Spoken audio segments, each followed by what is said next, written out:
Welcome to Radicards TV on Radicards.com. I'm your host, Patrick, and this is Dan Greinhold, Sports Securities. How's it going? Hey, Dan. What's up, Pat? How's it going? Same as it was before. Today, we're going to talk about, well, some cards. Yeah. Dan brought two. I brought two. I'm going to throw the mic over to Dan, let him start, and then I'll roll it on and conclude it. So the first card I have today is a copy of 84 Topps John Elway rookie. I was telling you earlier that I really, for some reason, can't pass these up when I see them. I honestly don't know why, outside of the fact that, Hall of Famer, very popular player, huge following. One of the greatest quarterbacks of all time. Yeah, you could make that argument. Definitely one of the greatest comeback quarterbacks of all time. And it's just one of those things where I like the 84 set. Mm-hmm. The Marino is cool. I'm the same way with that card. If I see it and it's priced well, I buy it. One of the things, it's a little disappointing is, as compared to some of the other cards of that era that are, that you can buy, the graded versions aren't hugely expensive unless you're getting a Gem Mint 10. 10s are gnarly. 10s are gnarly. I mean, they're gnarly. Truly, you're talking big some dollars, big dollars if you get a 10. but a 9 is obtainable easily. All day long. Yeah, I mean the disparity between 9 and 10 on these cards is huge, and I'm sure that has to do with the white borders. It's always OC on these though. These 84 football tops, I think they're fantastic. One of my favorite sets in football, hands down. Yeah. I remember I had a Darryl Green. I looked it up and it was one of the key rookies in the set. It was a great. Obviously not up in this upper echelon of rookies, but it being a significant card in the set when I was younger, I thought it was a big deal. I always thought that purple blotch in the background was like a stain, but in fact every Darryl Green rookie card from the set has the same blotch. And so this card oftentimes has the little print mark up near the finger there. So it's rare that I see one that doesn't. But these are always OC left to right, right to left. Hugely. All the time. Hugely, and I'm going to be honest. Most of the graded ones that I've seen, like the difference between a 10 and a 9 is the OC. Of course, yeah, absolutely. I don't know what this one would grade. This is probably a strong 7 or 8. Yeah, and for what I paid, it was nothing. It was a no-brainer. Yeah. The back is clean, which I really liked. Mm-hmm. The corners are impeccable. The edges are great too. Center, it's just the off center. Yeah, no print marks. Yeah. So I think that is like number 4, number 5 in the collection. But I have a Dan Marino, and it's pretty hammered, but I got it in a collection. But it's a cool card though. Yeah, of course. Gotta have it. Gotta have it in the rookies collection. I think I have fewer of the Marinos than I do the Elways. I don't know. It must be a regional thing with the Elways. So pop up, I think, more regularly. The Marino in a 10 is significantly cheaper than an Elway in a 10. I don't know why. Yeah, I couldn't tell you. But maybe there's a higher following of people for Elway in Super Denver. Bowl win. Okay. Right, where Marino has none. So, there's that. That could be a huge part. But he has an appearance on Ace Ventura: Pet Detective. That is true. Elway doesn't have that. No. I love the 84 Topps Elway. I think it's a fantastic card. Great investment. No matter if you're buying raw or graded in any grade, it's a great investment. It's like Elway. I think this particular card is like buying any raw Mickey Mantle. Right. Because no matter where you buy it and how you buy it, if you have it in your collection, it's a good investment, and the only place it's going to go is up. And he might be a household name in sports. Like you could argue sports, that. You could argue. You could argue that he is a Michael Jordan household name in sports. You could argue that. I don't know if that's factual, but I think that I've heard that name enough times to know it myself that it's household. Right. But he's widely regarded as one of the greats of football. Yeah, absolutely. For sure. So the second card is a tribute to this year's Super Bowl. This is a 2000 Fleer autographics. Tom Brady. That's a big card. Rookie year auto. It happens to be the only Tom Brady auto that is in my collection. I don't see them too often.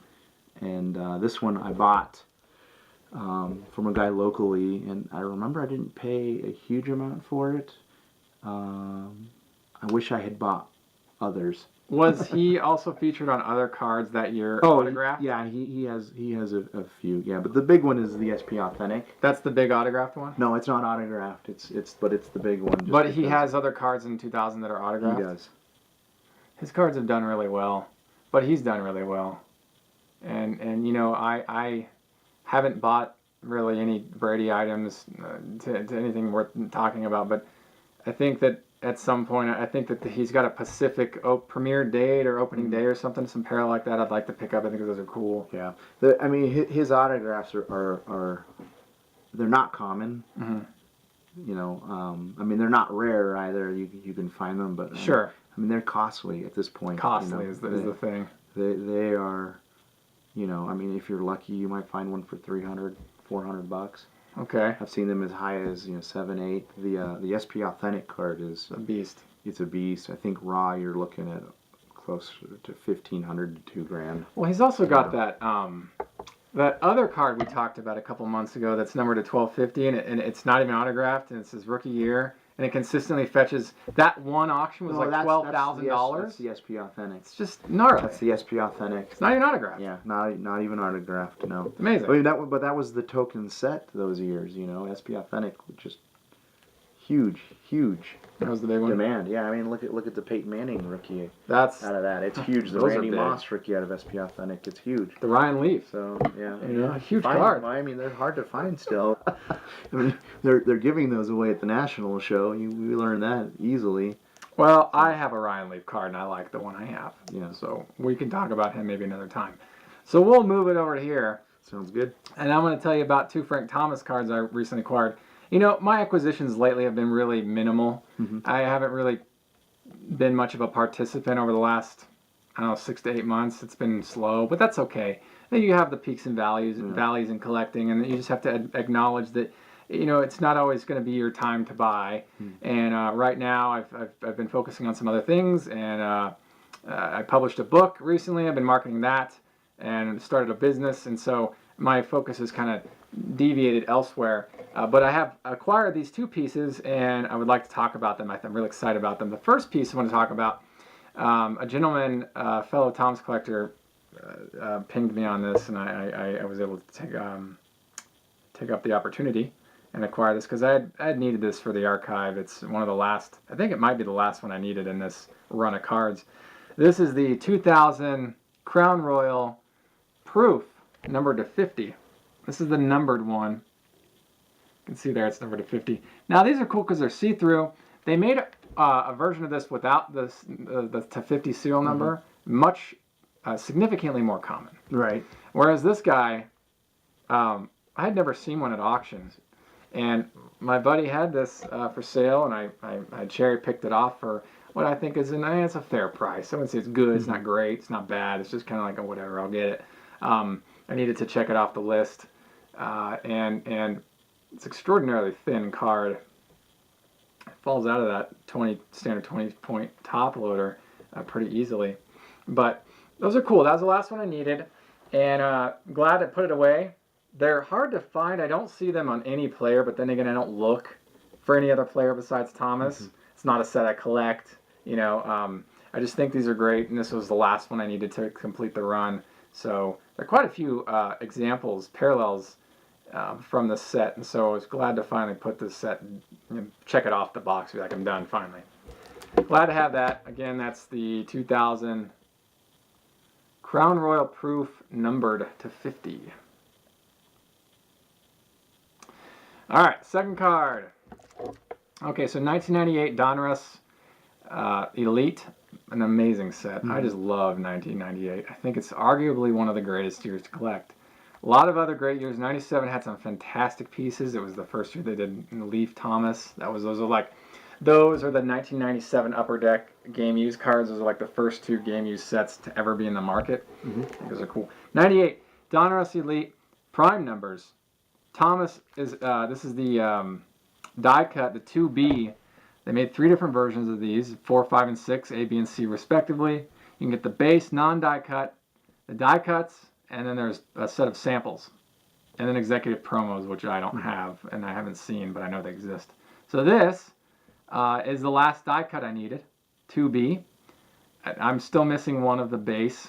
These are hard to find. These are weird. The serial numbering on this was at a time when the numerator and the denominator didn't reflect exactly the print run that is stated. So, for example, this one's 40 out of 456, but the print run on this die cut is to 50. And you'd have to know that the die cut's print run is to 50 to know that this is actually a 50 print run card. So like the Fleer Metal Gems where they had like the first 10 were green variations. Just like that. Yeah. Yes, just like that. In fact, 90s are sort of rampant in that capacity of confusing print runs that, all right, you have to know that the first 50 are die cut, but the remaining 406 are the non-die cut versions.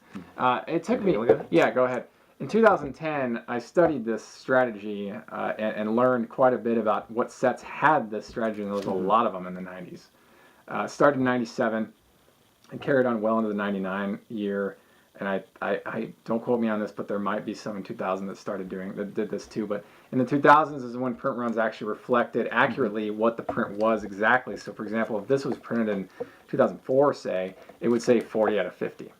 And then the non-die cut would say, something out of 406. Right.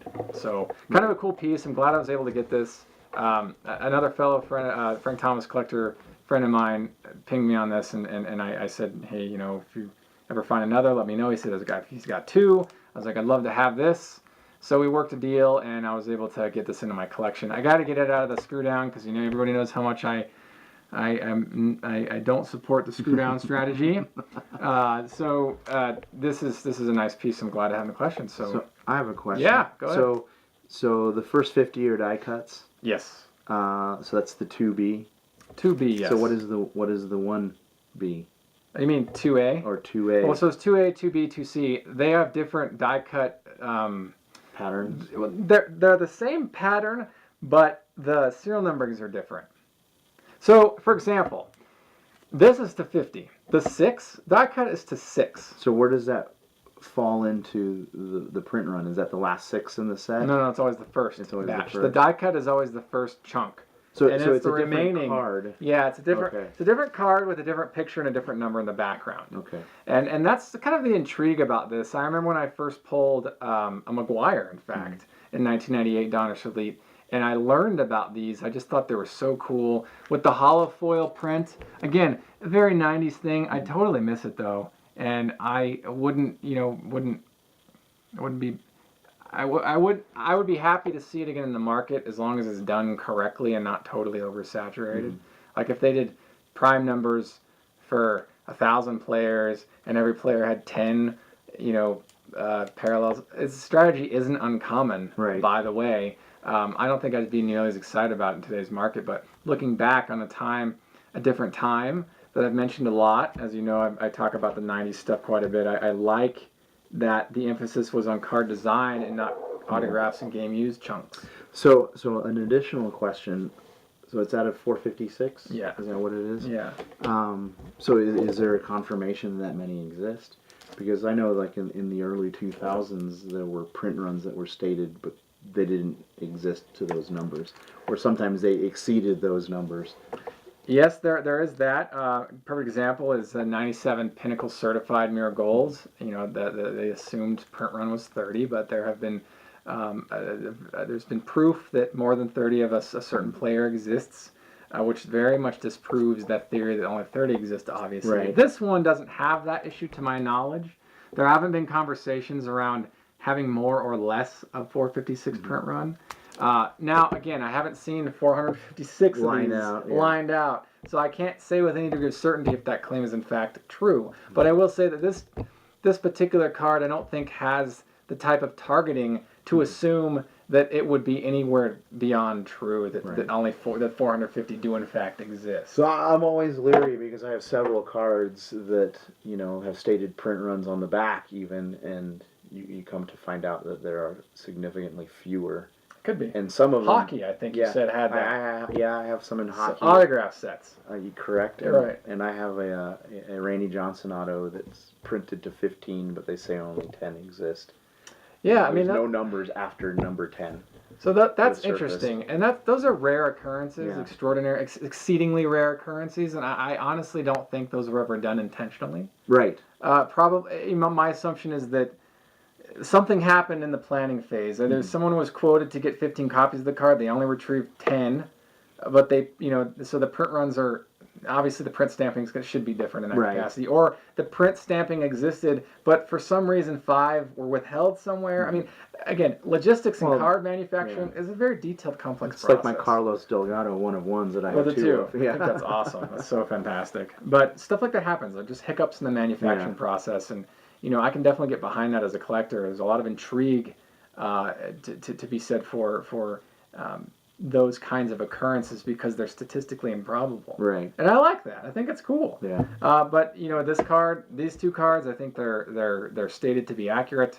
I'm glad to have in the collection, but like I said, I haven't been buying much lately, so I haven't really been following market value on a lot of things. But you get to a point in collecting where unless you change your scope a bit, you're gonna have a slow time. Right. Because I collect Thomas, but I don't collect every single Thomas card I find. I collect a very specific type of Thomas cards, and whatever my budget can afford, and I give myself a budget. I don't go beyond it. So totally understand. So it's important to acknowledge that you kind of just mentioned this as kind of a cap off, but it's okay if you can't afford something. It might surface again. And if not, there will be something else when you're ready to buy that will be great. There's always something. There's always something. Always something. Always something. So this realization, I started to practice this kind of buying strategy. I started to practice about 1.5 years ago, and I think it's served me pretty well. No, I think I've been telling you for a while. Like, I'll see it again. I'll see it again. If I don't, it's okay. And too, when I'm not buying new stuff, I can enjoy the stuff I already have. Yeah. And I like that. I like to pull out a box and just go through and be like, oh, that's cool. I like that. Oh, that's a Bob Welch rookie autographed from 79 tops is what it would have been. And so those are fun instances for me, and I enjoy just looking at and enjoying what I've already acquired. So Cool. Dan, you have any final thoughts? No, just keep collecting and, keep showing them off. All right. Thank you for watching another episode of Radicards TV on Radicards.com. I'm your host, Patrick. And until next time, enjoy collecting. Take care. If you like this video, please subscribe. Enjoy collecting. Thank you.